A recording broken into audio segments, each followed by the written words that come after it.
So that was what I really think about pugs. And once again, thank you for sticking with my video, thank you for sticking with my content, and as I always...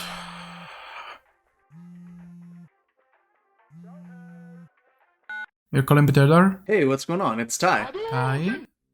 Is that a real name? Yeah, Ty Dukin? I mean, the Dukin's made up, but, you know, for the video. The video? The one that we're supposed to be recording right now, man. Right now? Dude, like, you're looking at the camera as if, you know, you just ended a video, but we're starting one. I thought I was just thinking out loud. We're not even in a real call right now, like, on a phone. You're holding a PSP. Thanks all, Pete here, and the Wii. One of the most revolutionary pieces of technology of the late 2000s that got everybody and their uncle on the couch playing something together. Today we could still call it a great innovation in the video game console market and an unforgivable piece of our childhoods. That's of course the case if you were around 20 when the Wii came out, and you put it right next to your shiny Xbox 360 or PS3. If you were a 3-year-old at the time and just bought it in 2011 as your first and only console, well, you might have just surrendered on life back then. Because this is the Wii. And I absolutely hate. Alright, Pete. The thing here is that the Wii, when it was originally coming out, actually has a lot of similarities to when the Switch was coming out. It kind of felt like Nintendo coming back to form. I mean, not that the GameCube was bad or anything like that, but it definitely paled in comparison to the popularity of the PS2. And amongst my friend group at least, the Xbox as well. We had them both launching with Zelda games. It was Nintendo kind of swinging for the fences. They're doing something innovative, different, and cool, which, I mean, really, you can trace the Switch back to the Super Game Boy, but I won't hold it against you if you've never played one. You're not all old like I am. With the Wii, you had Nintendo releasing a system that wasn't a 1080p or HD system at the time, but this didn't really matter too much as most people didn't have a high-definition TV. Or even if you did, it wasn't a deal breaker. And getting the Nintendo quality games, stuff like Mario Galaxy on there, and just the plethora of games that they seem to be wanting to put out. But it's just a really interesting kind of time for Nintendo. And specifically as a returning Nintendo fan, it felt like they were gonna embrace me with a hug, but ultimately they took a giant deuce on me. And that's really just because the amount of shovelware that was there was hard to sift through sometimes. But overall, really happy with the system when it first came out, and it seemed like it was gaining steam. Everyone, and literally my cousins who never played games since the Sega Master System, bought a Wii. These, for me, had the lamest games. And while that Nintendo brand of Wii games had that cutesy family-friendly vibe that made every game stick out but still look like in the same universe and same brand, that just made 8-year-old me think that everything just looked the same. And I knew nothing about consoles or home console to even appreciate the best parts of these. I just knew that these couldn't play all the cool games that my friends had in 2011 and so on. And don't even get me started of when just a year and a half later I bought this, both the PS4 and Xbox One came out. What was I even thinking about? Oh man, yeah, the PS4 and the Xbox One getting released. I actually got both of those on launch day. Weirdly enough, my PS4 was free because of a contest I won where I got a $500 gift card. But that's a story for a different day. We're talking about the Wii here. And speaking of launch windows, the Wii has a really funny story for me associated with it. Back then I was in college, so I mean, probably about the same age you are now. And the Wii came out just when I was coming back from a competition that I was doing up in Ottawa. So it's, you know, maybe 5-6 hour drive, but not looking to stay up overnight in order to get the system, even though I knew I'd have to do that. Conveniently, my dad actually decided that he would go line up for me because the Best Buy that I worked at the time was releasing the system at 8 a.m. rather than at midnight. The funny thing here is that my dad tells me about these two guys driving by, and they already had the system at midnight. So he was there, got dropped off, these guys drive by, and they're like, "Hey, we've got the system, ah ha ha ha ha ha." And my dad's like, "Who are those jackasses?" So, whole thing goes by, my dad gets the system, I wake up, come downstairs, it's all there, everything I wanted, extra, I was gonna say Joy-Con, Wii Remote, and Nunchuck, Twilight Princess, which was the obvious launch title, to get along with obviously Wii Sports, which was packed in, at least for us here in North America. So, I dial up my future roommate, good friend, Justin, and we just start talking about it. He's like, "Yeah, you know, got my Wii, everything like that. Oh man, you'll never guess what. I was driving by with our other buddy, Paul, and, we were driving past the Best Buy because I'd already picked it up at the Blockbuster I worked at the time. He was like, hey, jumping out the window, shaking it. So it turns out that the jackasses that my dad was basically calling out for being, Jackasses. were my friends.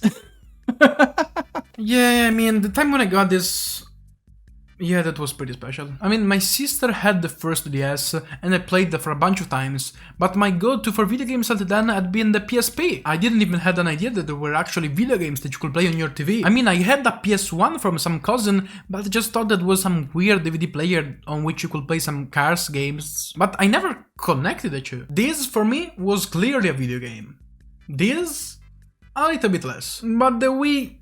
yeah, I mean, I would say that was pretty cool. I mean, I couldn't brag for sure about having it at school, because for us 4th graders, that thing came out like a century before. Yeah, it's actually pretty funny for you how having a Wii would be very similar to me having an NES. I mean, I guess that this love-hate relationship with it just made it a little bit more special to me. If I were to spot a real problem with it, I would say that I got the Wii at the wrong time, wrong age. I mean, I guess that my parents saw it at an extremely cheap price that day, since, the Wii U would have come out just a year later. But I mean, at least I didn't get the Wii Mini. Oh, the Wii Mini. I wouldn't even had the internet access with that, and I would have never experienced my first grasp of what YouTube was fully becoming at the time on my TV, buffering every 3 seconds. But I mean, it's better than nothing. But I just think that you can really see my library of games that while growing up, I was just looking for bigger and edgier experience that the Wii tried to give me, but never achieved fully. I loved games like Mario Galaxy. I think you can tell. And I had my extreme fun time with friends at the classic Wii Sports and Wii Party that made the most out of those motion controls. But that's kind of where my problem started. Oh yeah, the motion controls. I didn't really touch on those. It was such like a weird idea at the time because, I mean, for me as like a traditional gamer, I was like, I don't know if I'm fully sold on this. And I mean, I'd used motion control things before, but it never fully worked out properly. And then, got to use it and it was fine, I guess, but it kind of just replaced using a button until they got the Wii Motion Plus involved. The other thing is that you had these controller, we called them condoms because you just put them on like this. The Wii Motion Plus is tucked in there as well. Yeah, it was really weird and kind of crazy to like have these on your controller, but I was never worried about throwing my controller into a TV like so many people did. But as far as I was concerned, along with my friend group, if you threw your controller into your TV, you deserved to have to buy a new one. They were real fun to start, but going on and on, I would have dared to call them kind of intrusive. Okay, I want you to imagine this. You're a fat kid with your parents constantly reminding you to go and play outside and move more.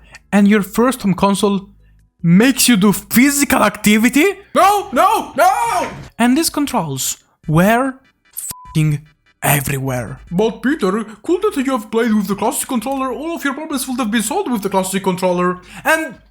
no, I know. But in my defense, 1, I was literally in elementary school and I didn't even know that you could get different controllers from the standard white ones. I mean, I got this one on eBay only 3 months ago. And 2, why were they so barely supported on so many games? I mean, I get that you're converting all of your commands and controls to the audience of the Wii, but you're already sacrificing graphics and a bunch of more stuff. Would it have costed too much to include some normal controls on my Spider-Man games? Activision. It's kinda cool when the experience is meant to be lived like that. I mean, I can kind of understand it for Zelda or Mario Galaxy, but others like, why didn't Skylanders Giants support it? This game would have worked perfectly with it. Skylanders? Dude, I have a story about Skylanders where I crippled one of my friends' addiction problems by getting him Skylanders because he knew he needed to buy every single one of the Skylanders figures. It was hilarious. And still to this day, one of the best Christmas gifts that I've ever gotten anyone. It was a gift for myself. But...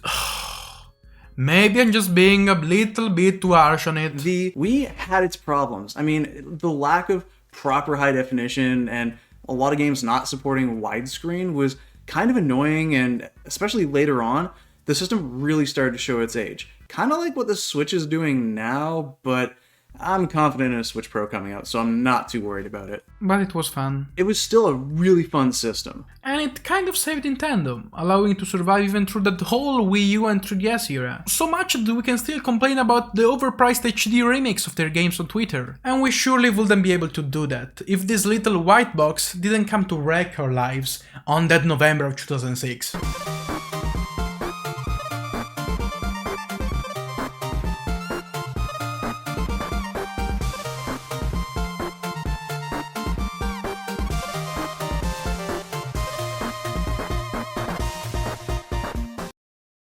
Oh geez, yeah, I guess that the Wii came out in 2006 when I was 20.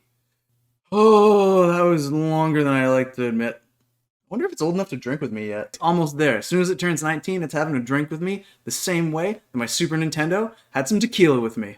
I'm actually not joking, that's real.